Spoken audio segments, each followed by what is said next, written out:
আসসালামু আলাইকুম। Binary ICT care YouTube চ্যানেলে স্বাগতম। প্রিয় শিক্ষার্থীরা, তোমরা ইতিমধ্যে জেনেছো এনসিটিবি 2024 সালের বার্ষিক পরীক্ষার সংক্ষিপ্ত সিলেবাস এবং মান বন্টন প্রকাশ করেছে। আমি আজকে আলোচনা করব ষষ্ঠ শ্রেণীর বিজ্ঞান নিয়ে।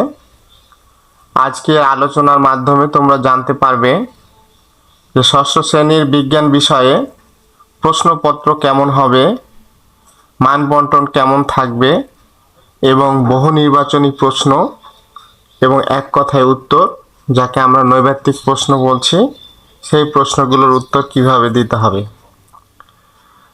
আশা করছি আজকের ক্লাসটি তোমাদের বার্ষিক পরীক্ষার প্রস্তুতিতে সহায়ক হবে।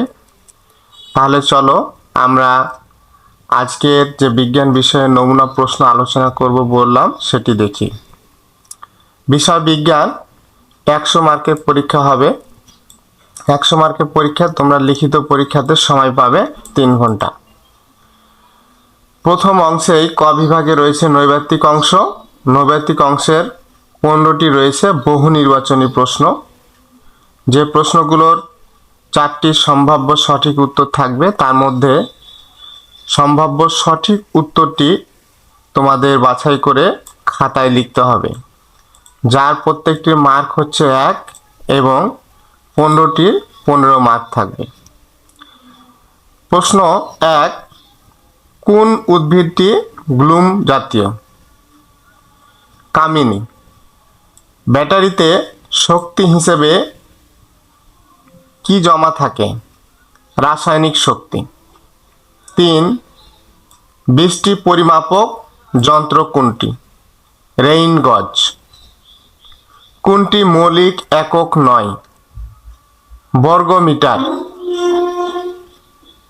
তোমরা 5 নাম্বার চিত্রটি লক্ষ্য করো এবং এই চিত্রটি হচ্ছে একটা নক্ষত্রমণ্ডলীর। এইখান থেকে প্রশ্নর উত্তর দিতে হবে। বলছে যে ওপরের চিত্রটি কোন নক্ষত্রমণ্ডলীর? এটা হচ্ছে উরসা মেজর। 6 নম্বর, কোনটি বিদ্যুৎ অপরিবাহী পদার্থ? বিদ্যুৎ অপরিবাহী পদার্থ হচ্ছে ফসফরাস, যার মধ্য দিয়ে কোনো বিদ্যুৎ চলাচল করতে পারে না। 7, কোনটি ছত্রাকে অনুপস্থিত? ক্লোরোফিল। 8, কুয়া থেকে পানি তুলতে কোন ধরনের সরল যন্ত্র সবচেয়ে উপযোগী? কপিকল। একটা উদ্দীপক দেওয়া আছে, এই উদ্দীপকের আলোকে 9 ও 10 নং প্রশ্নের উত্তর দিতে হবে। চলো উদ্দীপকটি পড়ি। তামা, অ্যালুমিনিয়াম, রূপা ও কাঠের তৈরি একই আকৃতির 4টি চামচ নেওয়া হলো। প্রতিটি চামচের হাতলের প্রান্তের সাথে মোম দিয়ে একটি করে দেয়াশলাই কাঠি আটকে দেওয়া হলো।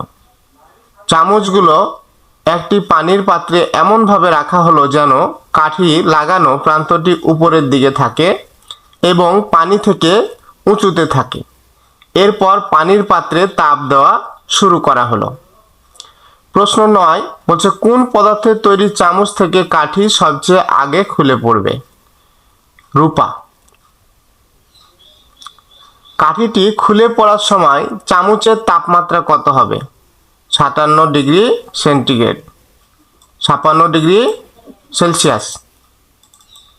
কাঠিটি খুলে পড়ার সময় চামচের তাপমাত্রা হবে 57 ডিগ্রি সেলসিয়াস।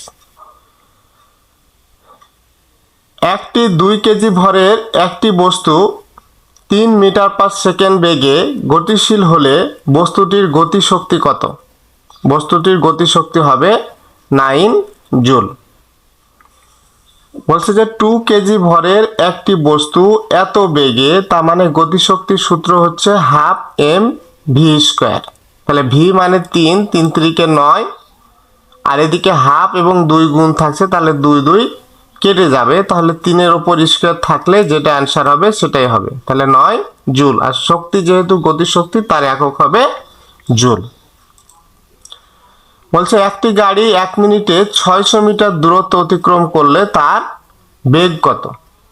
বলছে একটি গাড়ি 1 মিনিটে এত মিটার দূরত্ব অতিক্রম করলে তার বেগ কত?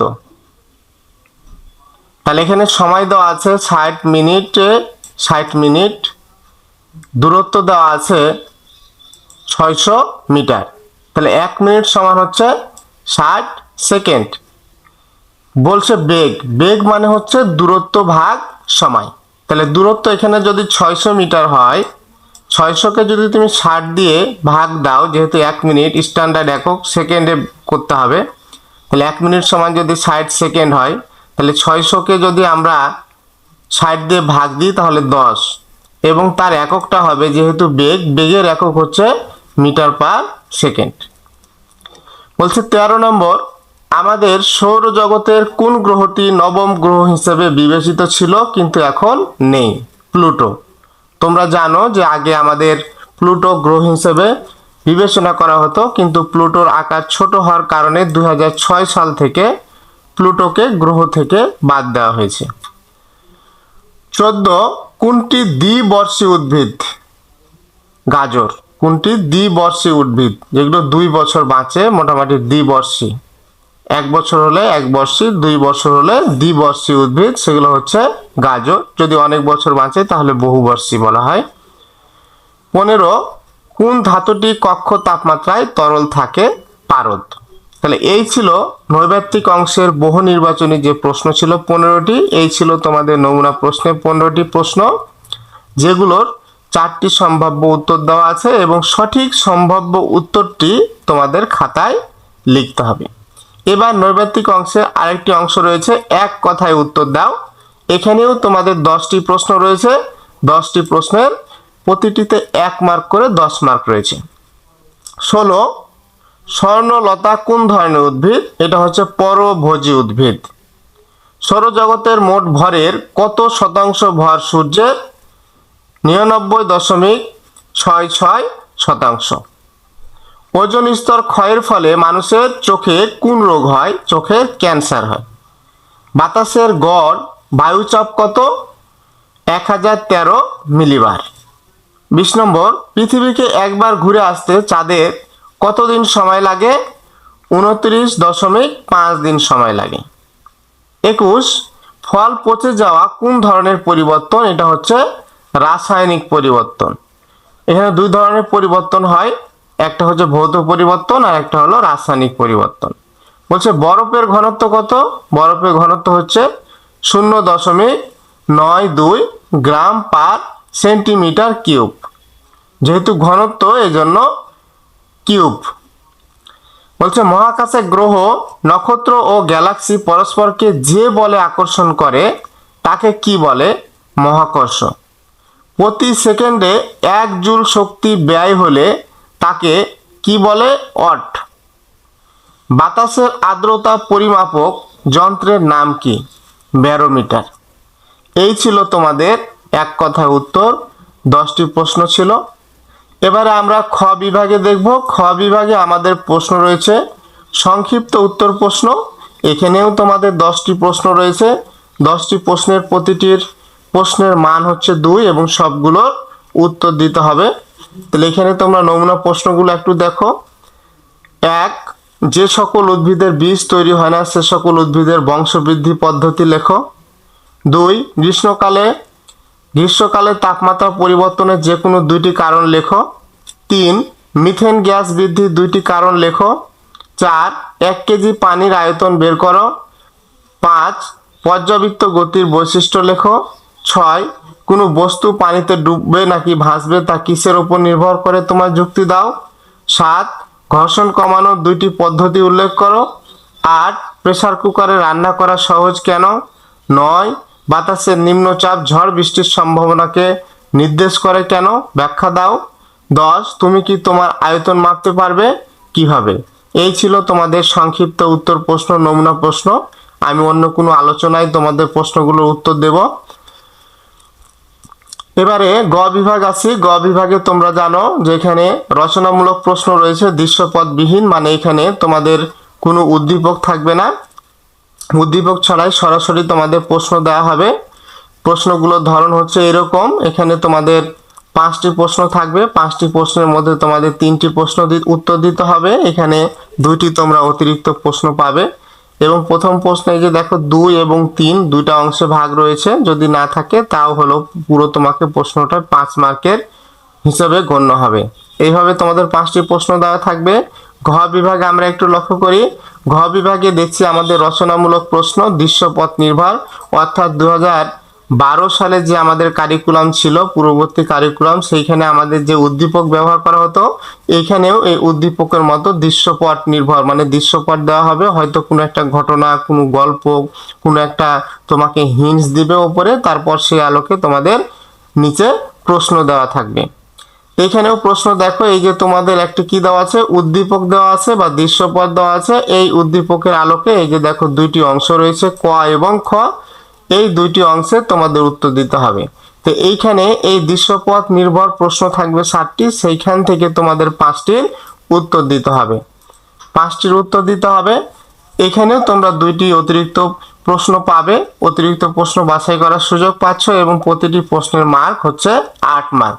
জয়টি অংশ থাকবে সেই 8টি অংশ নিয়ে এই 8 মার্ক হবে। এইভাবে তোমরা নমুনা একটু প্রশ্নগুলো দেখো। এই যে 2 নম্বর প্রশ্ন, এখানে চিত্র দেওয়া আছে, চিত্র আলোকে 2টি প্রশ্ন করা আছে। ঠিক 3 নম্বরেও কি করা আছে, একটি উদ্দীপক দেওয়া আছে, উদ্দীপকের আলোকে 2টি ক এবং খ প্রশ্ন দেওয়া আছে। 4 নম্বর, এখানে একটি উদ্দীপক দেওয়া আছে, ঠিক একইভাবে ক এবং খ প্রশ্ন দেওয়া আছে। 5 নম্বর, এইখানেও দেখো তোমাদের উদ্দীপক দেওয়া আছে এবং ক এবং খ প্রশ্ন দেওয়া আছে। এই ছিল তোমাদের নমুনা প্রশ্ন। তোমাদের একটা কথা বলে রাখি, যে তোমরা জানো যে তোমাদের শিক্ষণকালীন মূল্যায়ন এবং সামষ্টিক মূল্যায়ন রয়েছে। তো শিক্ষণকালীন মূল্যায়নে 30 মার্ক রয়েছে এবং ওখানে 3টি অংশ 3×10 30 মার্ক রয়েছে। এবং এই যে সামষ্টিক মূল্যায়ন বা বার্ষিক পরীক্ষা আমরা বলছি, এই বার্ষিক পরীক্ষাতে তোমাদের 100 মার্ক রয়েছে। তো শিক্ষণকালীন মূল্যায়নে 30% অর্থাৎ 30 মার্ক, আর এখানে হচ্ছে 100 মার্ক।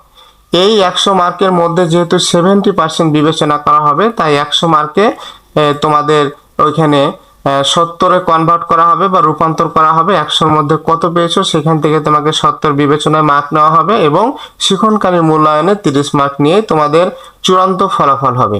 এবং ফলাফলটি হবে তোমাদের গ্রেডিং সিস্টেমে, ঠিক পূর্বের যেরকম গ্রেডিং ছিল এ গ্রেড থেকে এ প্লাস পর্যন্ত, সেই আগের যে আমাদের গ্রেডিং সিস্টেম ছিল সেখানে গ্রেডিং রয়েছে। তবে সেখানে একটি তথ্য আছে, তথ্যটি হলো এরকম, যে তুমি যদি 3টা বিষয়ে ডি গ্রেড পাও, তাহলে তুমি পরবর্তী শ্রেণীর জন্য বিবেচিত হবে না। তবে 2024 সালের জন্য এটি কিছুটা তোমাদের শর্তটি শিথিল করা হয়েছে, এবং বলা হয়েছে যে টিচারদের আলোচনা সাপেক্ষে প্রধান শিক্ষক তোমার বিষয়ে পরবর্তী শ্রেণীতে উত্তীর্ণ বিষয়ের সিদ্ধান্ত নিতে পারে। তবে এই ছিল তোমাদের বিজ্ঞান বিষয়ের নমুনা প্রশ্নপত্র এবং মান বন্টন। আশা করছি আমি তোমাদের যে বিষয় নিয়ে আলোচনা করলাম সেখানে তোমাদের সমস্যা হওয়ার কথা নেই। পরবর্তী ক্লাসে আমি অন্যান্য প্রশ্নগুলোর উত্তর নিয়ে আলোচনা করব। তাই বাইনারি আইসিটি কেয়ারে পরবর্তী ক্লাস দেখার আমন্ত্রণ জানিয়ে আমি শেষ করছি আজকের মতো। আল্লাহ হাফেজ।